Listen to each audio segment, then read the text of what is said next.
sa rational at irrational thinking. Ang rational thinking ay ang uri ng pag-iisip na pumapabor sa ating logic at nakabase ito sa kung ano ang totoo. Samantalang ang irrational thinking naman ay nakabase sa ating emosyon. Pagdating sa pera, mamamalayan mo ang conflict ng iyong rational at irrational thinking.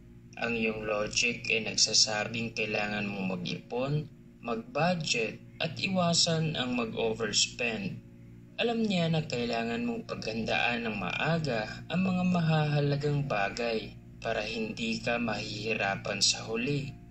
Samantalang ang iyong emosyon naman ay tinutokso kang bilhin agad ang mga bagay na hindi mo kailangan kahit nasisira na nito ang iyong budget. At the end of the day, mas powerful ang ating emotion kumpara sa ating logic. Kaya naman, mamamalaya natin sa ating sarili na parang hindi tayo marunong gumawa ng mabuting desisyon. Guilty tayo dahil ginagawa natin ang mga bagay na alam natin ay mali. Madalas tayong napapagastos ng lagpas sa ating kinikita, napapabili ng mga bagay na hindi natin kailangan at hindi rin tayo nag-iipon ng pera. Pero eto ang good news, kaya mong talunin ang iyong emosyon sa pamamagitan ng logic. Sa halip na gagawa ka agad ng desisyon at magpapadala sa iyong emosyon, mag-isip ka muna at tanungin ang iyong sarili kung bakit mo gagawin ang bagay na yon. Halimbawa, merong for sale na sapatos at nagustuhan mo ito dahil sa sikat na brand at timing dahil ang color combination nito ay ang iyong favorite colors. Halatang emotional ka na sa moment na yon at gusto mo na itong bilhin dahil afford mo naman. Pero bago ka mag-decide na bilhin agad ang item, huminto ka muna at tanungin ang iyong sarili kung kailangan mo ba talaga ang sapatos na yon. Siguro ay marami ka pang sapatos na bago at hindi rin nalalayo ang itsura. O baka naman meron ka pang ibang mapagkagamitan ng pera. Kapag tinanong mo ang iyong emosyon gamit ang iyong logic, napapahinto mo ang excitement nito. At malaki ang chance na susundin mo ang iyong logic sa huli. Ito ang problema ng karamihan sa panahon natin ngayon. Dahil sa dami ng mapagpipilian, hindi na tayo satisfied sa mga dahilan kung bakit tayo napapagastos ng sobra. Unang dahilan kung bakit napapagastos tayo ng lagpas sa ating income, ito ay dahil hindi natin alam ang ating goal sa pera at ang halaga ng ating oras. Kung nagtatrabaho ka lang para may magagastos, siguro ay kailangan mo nang alamin ang halaga ng iyong oras at kailangan mo ring i-consider na magtabi para sa iyong kinabukasan. Gawin nating halimbawa na nagtatrabaho ka ng 8 oras araw-araw, from Monday to Friday. At sa bawat oras ng iyong pagtatrabaho ay kumikita ka ng 100 pesos. Subali ang iyong income araw-araw ay 800 pesos, 4,000 pesos naman sa loob ng isang linggo at 16,000 pesos naman ang kikitain mo sa loob ng isang buwan. Ang total na oras na inilaan mo naman sa pagtatrabaho ay 160 hours. So kung iisipin mo, kapag ginastos mo lahat ng iyong income buwan-buwan at hindi ka nagtira, masasabi nating hindi mo alam ang mabuting purpose ng iyong pera, kung saan mo ito dapat gamitin o hindi mo masyadong pinapahalagahan ang iyong oras. Ang hindi maganda rito ay kapag nangyayari ito sa iyo buwan-buwan, yung cycle na nagtatrabaho ka, kumikita ng pera, ginastos lahat at balik ulit sa pagtatrabaho. Yung nagtatrabaho ka lang para mag-survive at hindi mo iniisip kung paano magkaroon ng financial freedom. Normal lang na makakaranas ka ng ganito, lalong-lalo na kung nagsisimula ka pa lang at hindi pa masyadong malaki ang iyong kinikita. Pero imagine kung ganito ang mangyayari sa iyo sa susunod na 10 taon. Yung kahit malaki na ang iyong sahod, ay wala ka pa rin naitatabing pera. Payag ka bang mangyari ito sa iyo? Kaya sa halip na gagastusin mo lahat ng iyong kinikita, gusto kong gawin mo simula ngayon ay isipin mo ang halaga ng iyong oras. Gawin mong goal na ang unang 2 oras ng iyong pagtatrabaho ay para sa iyo at ang susunod na 6 na oras naman ay para sa iyong bills o mga pangangailangan. Sa malinaw na halimbawa, kung ang iyong daily income ay 800 pesos, kailangan mo lang itabi ang 200 pesos o katumbas ng 2 oras na pagtatrabaho at ang natirang 600 pesos naman ay para sa iyong mga gastusin. Sa 1 week na pagtatrabaho, makakaipon ka na ng 1,000 pesos at 4,000 pesos naman yun sa loob ng 1 buwan. At pagdating naman sa oras, alam mo ba kung ilang oras ang napupunta sa iyo?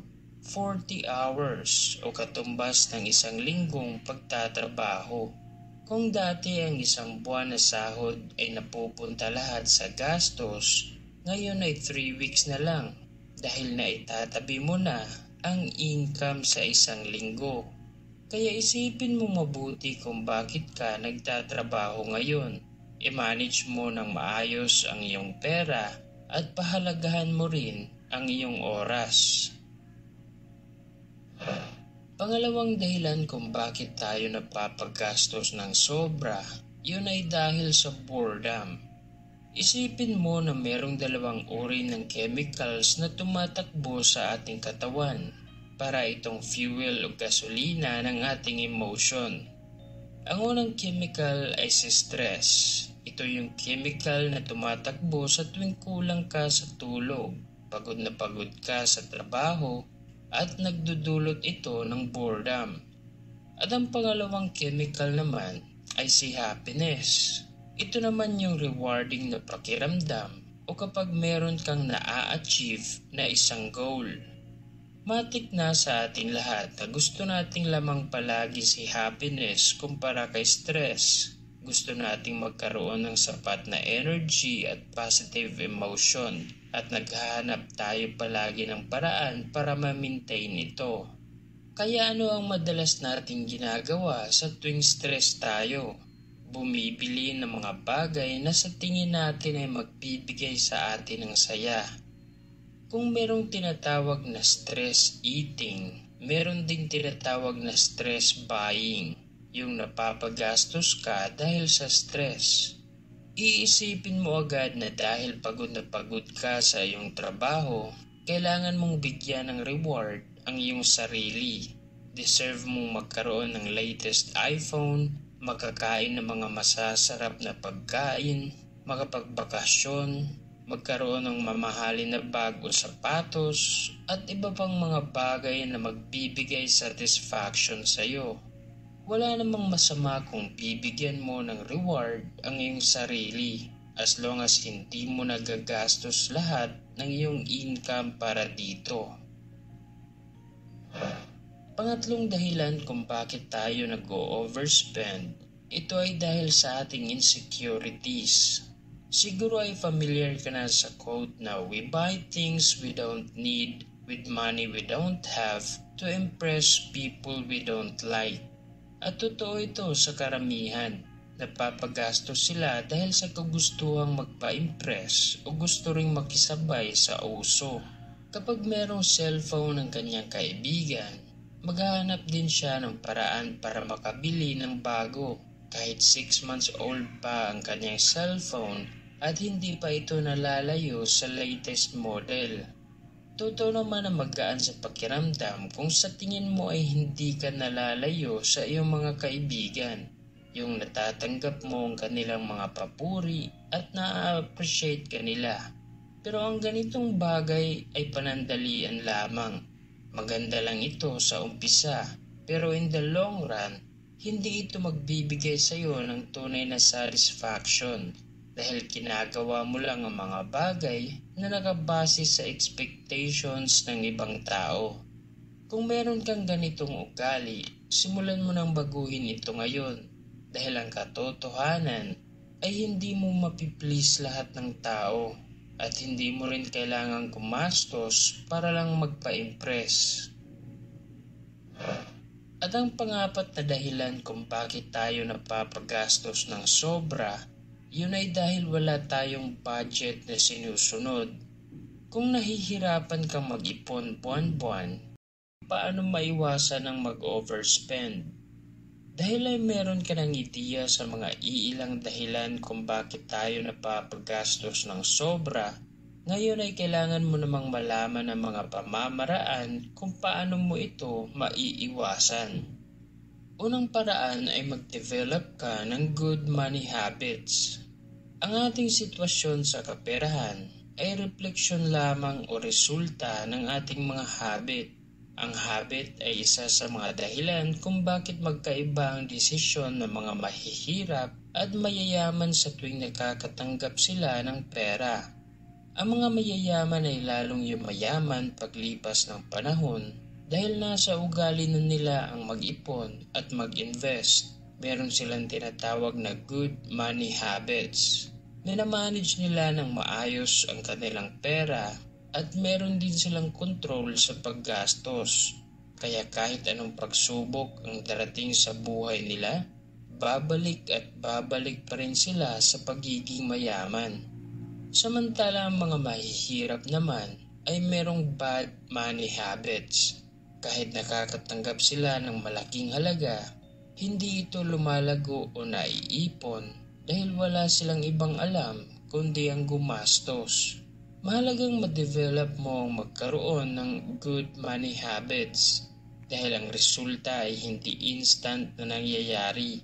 Ito ay bunga ng mga desisyon na paulit-ulit nating ginagawa.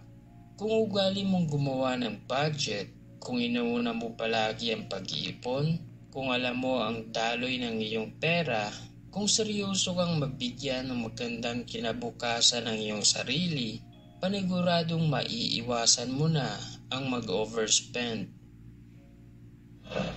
Tip number 2 ay gumawa ka ng spending plan. Marami sa atin ay guilty sa parting ito dahil ilang beses na tayo nangako sa ating sarili na gagastos lang tayo kung kailangan.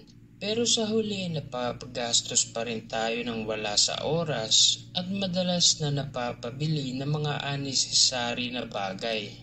Kaya ang maire-rekomenda namin na paraan para maiwasan mo ang ganitong ugali at para mabigyan mo rin ng kontrol ang iyong pera ay gumawa ka ng spending plan. Kapag sinulat mo sa papel kung magkano ang iyong income at kung ano ang iyong mga gastusin at ang katumbas na halaga ng mga ito, magkakaroon ka rin ng malawak na pangunawa sa iyong cash flow. Dito mo malalaman kung hindi ba lumagpas ang iyong expenses sa iyong income at anong bahagi ng iyong expenses ang dapat gawan ng adjustment. Hindi mo dapat minamaliit ang ganitong gawain dahil ito ang magbibigay sa iyo ng guide kung saan mo dapat gamitin ang iyong pera. Tip number 3. Gumamit ka lang ng cash kung may bibilhin ka.